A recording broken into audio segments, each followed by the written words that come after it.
There's a sandwich in New Orleans, and there'll really be only one, and that's the po' boy.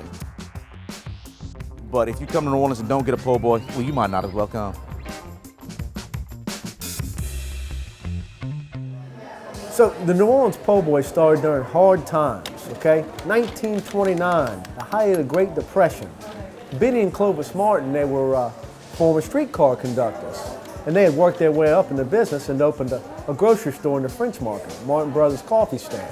The streetcar workers, they weren't getting paid, so they striked. The word got out to Benny and Clovis Martin, and they said, show your badge and we'll feed you. We'll feed our poor boys. Over time, different kinds of po' boys became a reality. Where it first started with a beef debris, it would soon include fried oysters and shrimp and sometimes be referred to as a peacemaker. Along the way, Parkway Bakery and Tavern became a mainstay in po' boy history, and under its third ownership, it is still a favorite in the city. Parkway's been around since 1911. They weren't supermarkets, they weren't big grocery stores, they weren't Walmarts. There was corner groceries, there was corner bakeries. And Parkway Bakery was the bakery for the neighborhood. Right here in the bar, this was where your lunch counter was, where the guys made the sandwiches. And back when this place was open in the turn of the century, they were 10 cents. The guys that used to run the place was more like a, what do you want? And next, they knew their business, and the racetrack's right up the way, so did a little booking out the place as well. As much as people mention the variations and amount of toppings you can put on a po' boy, one fact remains true, and that there is one ideal form of bread. The most important part is the bread. French Leidenheimer style bread. It's different from your Italian bread. It's different from your hoagie roll. It's unique to New Orleans. At Lily's Cafe, we use French bread. We use Leidenheimer because it's old, it's true, it's crisp. But when you cut it, the inside's soft like cotton candies. It's not dense. You're really focusing on what's inside that bread. Next day, not really worth a whole lot, but day of baked Leidenheimer bread is absolutely fantastic. It's very similar to the French bread that the French brought into Vietnam in 1858. What few people in New Orleans realize, though, is that many Vietnamese were trained in classical French baking. Starting in 1975, New Orleans saw an influx of Vietnamese refugees, and would go on to become some of the best bakers New Orleans had to offer. Enter Dong Phuong Bakery, a 30-year-old family-owned establishment that specializes in French technique and something else the Vietnamese had to offer, the banh mi.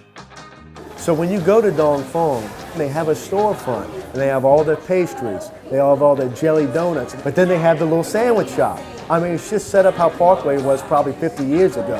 For the last 5 years, I think a lot of Vietnamese restaurants popping up.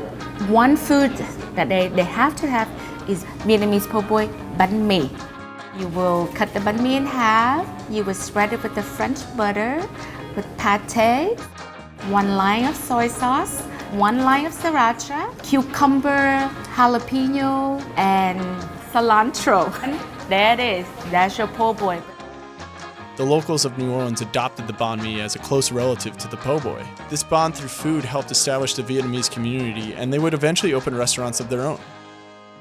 Trinh Phung is the owner of Lily's Cafe and has been open for business for 5 years. It's funny, when we live in Vietnam, we live in a second storage home, so sometimes we're lazy at night time and if we don't go out to eat.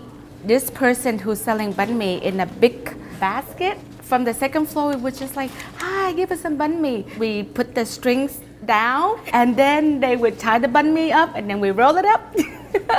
And there you go, banh mi for the night. Part of the restaurant, we have this restaurant, I think, going back to my father. He was a French chef, the best of the best.